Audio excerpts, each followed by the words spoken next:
கர்த்தருடைய வார்த்தை சங்கீதம் 90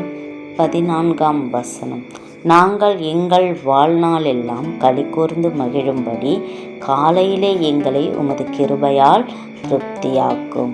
பிரியமான தேவ பிள்ளைகளே, காலையிலே எங்களை உமது கிருபையால் திருப்தியாக்கும் என்று பாருங்க. இஸ்ரவேல் ஜனங்களை திருப்தியாக்கின தேவன், மன்னாவை காலையிலே அவர்கள் காணச் செய்தவர்களை திருப்தியாக்கின தேவன், மேகஸ்தம்பமாய் அக்னி ஸ்தம்பமாய் அவர்களை பாதுகாத்த தேவன் பாருங்க. அவர்கள் கேட்ட இறைச்சியை கொடுத்த தேவன் பாருங்க. அவர்கள் வாழ்நாள் எல்லாம் களி கூர்ந்து மகிழும்படி கர்த்தர் இஸ்ரவேல் ஜனங்களை திருப்தியாக்கினார் என்று உங்களையும் திருப்தியாக்க வல்லவர். வேதம் சொல்லுகிறது, என் ஜனங்கள் நான் அளிக்கும் நன்மையினால் திருப்தி ஆவார்கள் என்று கர்த்தர் உங்களை திருப்தியாக்குவார். பூசித்த கோதுமையால் உங்களை திருப்தியாக்குவார்.